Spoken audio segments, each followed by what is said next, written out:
नमस्कार दोस्तों, हमने पिछले वीडियो में दुनिया की सबसे ताकतवर सेनाओं की बात की थी और आज हम लेकर आए हैं 5 सबसे कमजोर सेनाएं जो 145 देशों की पावर इंडेक्स सूची में सबसे नीचे हैं। इन देशों के पास है दुनिया की सबसे कमजोर सेनाएं। 2024 के लिए ग्लोबल फायर पावर की सैन्य ताकत रैंकिंग दुनिया की सबसे कमजोर सेनाओं पर प्रकाश डालती है, जिसमें सीमित संसाधनों, रणनीतिक नुकसान और आंतरिक संघर्षों से जूझ रहे देशों के सामने आने वाली चुनौतियों पर जोर दिया गया है। ग्लोबल फायर पावर का पावर इंडेक्स 60 से अधिक कारकों को देखकर मापता है कि किसी देश की सेना कितनी मजबूत है। इनमें सैनिकों, टैंकों, विमानों और जहाज़ों की संख्या के साथ साथ आर्थिक स्थिरता और भौगोलिक आकार जैसे कारक शामिल हैं। पावर इंडेक्स पर कम स्कोर का मतलब एक मजबूत सेना है।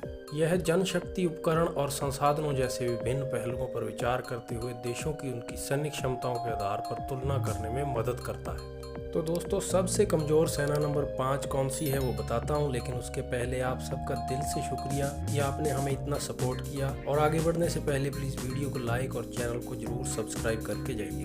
दुनिया की सबसे कमज़ोर सेना नंबर 5 बेनिन। सकल घरेलू उत्पाद $19.94 बिलियन, रक्षा व्यय $75 मिलियन, जनशक्ति 5000, टैंक 0, बख्तरबंद लड़ाकू वाहन 150, सैन्य विमान 2, नौसेना संपत्ति 2, कुल स्कोर 5.45।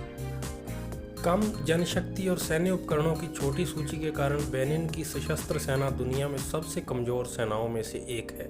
हाल के वर्षों में बेनिन को बख्तरबंद वाहनों और हेलीकॉप्टरों के रूप में फ्रांस से सैन्य सहायता मिली है, लेकिन यह उसकी क्षमताओं को बढ़ाने के लिए पर्याप्त नहीं है। दुनिया की सबसे कमजोर सेना नंबर 4 मध्य अफ्रीकी गणराज्य CAR।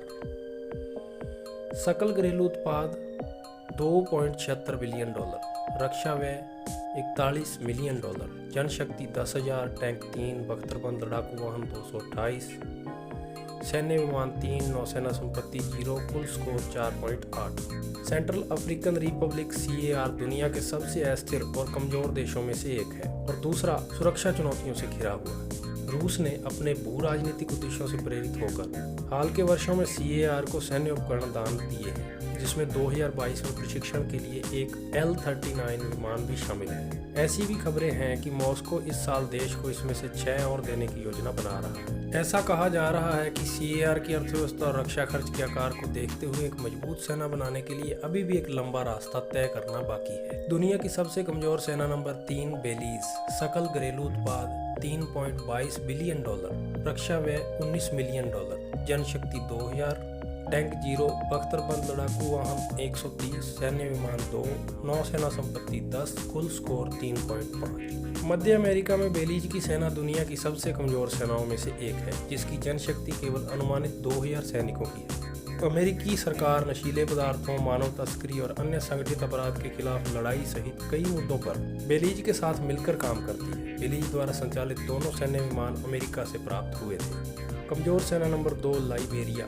सकल घरेलू उत्पाद $4.35 बिलियन, रक्षा व्यय $12 मिलियन, जनशक्ति 2000, टैंक 0, बख्तरबंद लड़ाकू वाहन 650, सैन्य विमान 0, नौसेना संपत्ति 6, कुल स्कोर 3.2। लाइबेरिया दुनिया में रक्षा पर सबसे कम खर्च करने वालों में से एक है। इसके पास कोई टैंक और सैन्य विमान नहीं है और केवल कुछ नौसैनिक संपत्तियां हैं, जिनमें से अधिकांश नावें हैं। देश में कानून और व्यवस्था की कमी के कारण, हिंसक अपराधों की उच्च दर और सामान्य अस्थिरता के कारण लाइबेरिया वासी बेहद असुरक्षित महसूस करते हैं। कमजोर सेनाओं की रैंकिंग में नंबर 1 पर आता है भूटान। सकल घरेलू उत्पाद $2.68 बिलियन, रक्षा व्यय $29 मिलियन, जनशक्ति 8000, टैंक 0, बख्तरबंद लड़ाकू वाहन 108, सैन्य विमान 2, नौसेना संपत्ति 0, कुल स्कोर 2.9। हमने अपने विश्लेषण में जिन मैट्रिक्स को ध्यान में रखा है, उनके आधार पर भूटान के पास दुनिया की सबसे कमजोर सेना है। चीन और भारत के बीच स्थित यह छोटा हिमालयी देश ग्लोबल फायर पावर इंडेक्स 2023 में सैन्य ताकत में सबसे निचले स्थान पर था। देश के पास कोई टैंक, नौसैनिक संपत्ति और सैन्य विमान नहीं है। हालांकि रक्षा में कमजोर होने के बावजूद यह उन देशों में से एक है जिस पर कभी किसी विदेशी हमलावर ने आक्रमण नहीं किया है। चीन और भारत दोनों भूटान पर राजनीतिक प्रभाव के लिए दबाव डालते हैं, लेकिन वह दोनों के साथ संबंधों को संतुलित करने में कामयाब रहा है।